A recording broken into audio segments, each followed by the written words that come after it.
நீட்டு மட்டும் தான் உலகமா? இந்த காசு கொடுத்து ஓட்டு வாங்கி ஜெயிச்சிடலாம்னு நினைக்கிறாங்க இல்லையா?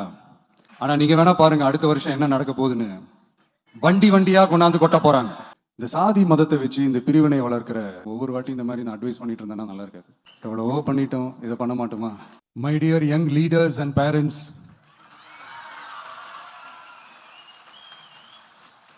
என் நெஞ்சில் குடியிருக்கும் உங்க எல்லாருக்கும் என்னுடைய வணக்கம். வணக்கம். உங்க எல்லாரையும் சந்திச்சதுல மிக்க மிக்க மகிழ்ச்சி. Thank you thank you. Love you too. First of all, congratulations for your this beautiful achievements. படிப்பில் சாதிக்கணும் தான், படிப்பும் சாதனை தான், அதான் மறுக்கல. பட் அதுக்காக பர்டிகுலராக ஒரே ஒரு படிப்பில் மட்டும் நம்ம அச்சீவ் பண்ணியே ஆகணும் அப்படின்னு நினைக்கிறது ஒன்றும் சாதனை கிடையாது. ஒரே விஷயத்தை பற்றி திரும்ப திரும்ப யோசிச்சு உங்கள் ஆங்ஸைட்டியை ஏற்றிக்காதீங்க. அவ்வளோ ஸ்ட்ரெஸ்ஃபுல் ஆக வேண்டிய அவசியம்லாம் ஒன்றுமே கிடையாது. இது நான் ஏன் சொல்கிறேன்னா,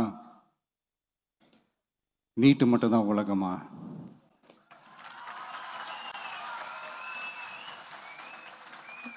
நீட்டை தாண்டி இந்த உலகம் ரொம்ப ரொம்ப பெருசு.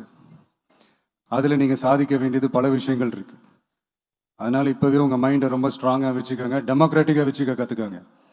ஏன்னா டெமோக்ரஸின்னு ஒன்று இருந்தால் தான் இந்த உலகமும் சரி, இந்த உலகத்தில் இருக்கிற எல்லா ஃபீல்டும் சரி ஒரு ஃப்ரீடமாக இருக்க முடியும். அது மட்டும் இல்லை, ஒரு முறையான ஒரு டெமோக்ரஸி இருந்தாலே போதும், எல்லாருக்கும் எல்லாமும் ஈக்குவலாக கிடைக்கும். அதனுடைய ஃபர்ஸ்ட் ஸ்டெப்பாக உங்கள் வீட்டில் இருக்கிற எல்லாருக்கிட்டையும் சொல்லுங்கள், அவங்கவுங்களுடைய ஜனநாயக கடமையை ஒழுங்காக செய்ய சொல்லுங்கள்.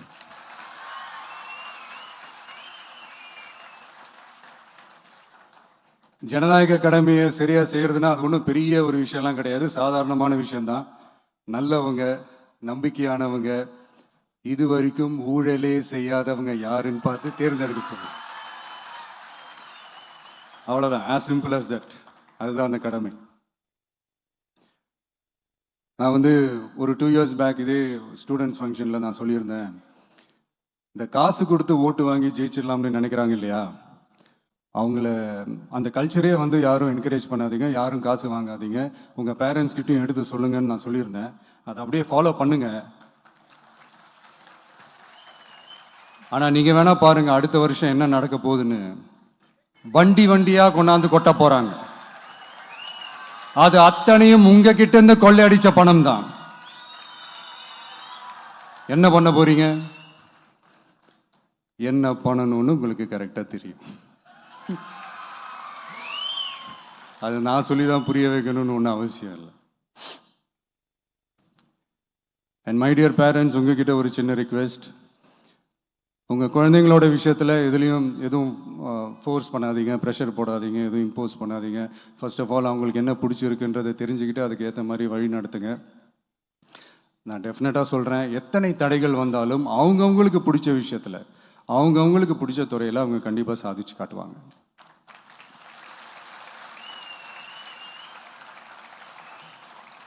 அண்ட் இன்னொரு முக்கியமான விஷயம் உங்ககிட்ட நான் ஷேர் பண்ணணும்னு நினச்சது என்னென்னா, இந்த சாதி மதத்தை வச்சு இந்த பிரிவினை வளர்க்கிற அந்த சிந்தனை பக்கமே போயிடாதீங்க. அந்த சிந்தனை உங்களையோ இல்லை உங்கள் மைண்டையோ டிஸ்டர்ப் பண்ணுற அளவுக்கு அதை அலோவ் பண்ணவே பண்ணாதீங்க. விவசாயிகள் என்ன சாதி மதம் பார்த்தா பொருளை விளைய வைக்கிறாங்க?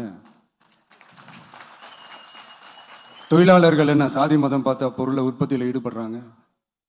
இவ்வளோ ஏன் இயற்கை அம்சங்களான வெயில் மழையில் சாதி இருக்கா, மதம் இருக்கா? எப்படி இந்த போதை பொருட்களை எப்படி நம்ம அறவே ஒதுக்கி வைக்கிறோமோ அதே மாதிரி இந்த சாதி மதத்தையும் ரொம்ப ஸ்ட்ரிக்டாக தூரமாக, எவ்வளோக்கு எவ்வளோ தூரமாக அதை ஒதுக்கி வைக்கிறீங்களோ அவ்வளோக்கு அவ்வளோ அதை தூரமாக ஒதுக்கி வச்சுருங்க. அதுதான் எல்லாருக்குமே நல்லது. சாதி சாயம் பூச ட்ரை பண்ணுறாங்க. ஒன்றிய சிவில் சர்வீஸ் எக்ஸாமில் கூட சாதி சாயம் பூசுகிற மாதிரி ஒரு கேள்வி ஒன்று கேட்டு வச்சிருக்கிறாங்க. இதையெல்லாம் வன்மையாக கண்டிக்கிறோம்.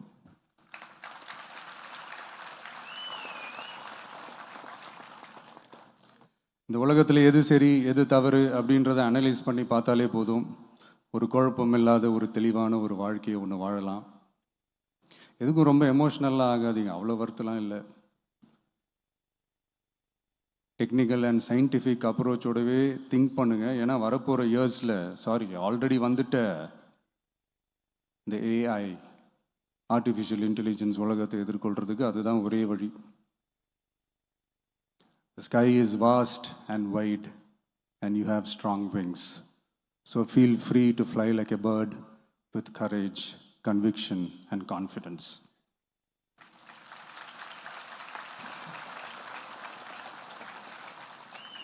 எவ்வளவோ பண்ணிட்டோம், இதை பண்ண மாட்டோமா? எவ்வளவோ பார்த்துட்டோம், இதை பார்க்க மாட்டோமா அப்படின்ற அந்த பாசிட்டிவ் நோட்டோடவே ட்ராவல் பண்ணுங்க. கான்ஃபிடென்ட்டாக இருங்க, நல்லதே நடக்கும், வெற்றி நிச்சயம். மீண்டும் சந்திக்கும் வரை நன்றி, வணக்கம். நான் அடுத்த செட் ஆஃப் ஸ்டூடெண்ட்ஸ் கூட நான் நெக்ஸ்ட் வீக் போல் நான் மீட் பண்ணுறேன். ஸோ அவங்களுக்கும் சேர்த்து இன்றைக்கி நான் பேசினதாகவே இருக்கட்டும். ஏன்னா ஒவ்வொரு வாட்டி இந்த மாதிரி நான் அட்வைஸ் பண்ணிகிட்டு இருந்தேன்னா நல்லா இருக்காது, உங்களுக்கும் போர் அடிச்சிடும். So thank you. எல்லோரும் வாங்க, மீட் பண்ணுவோம்.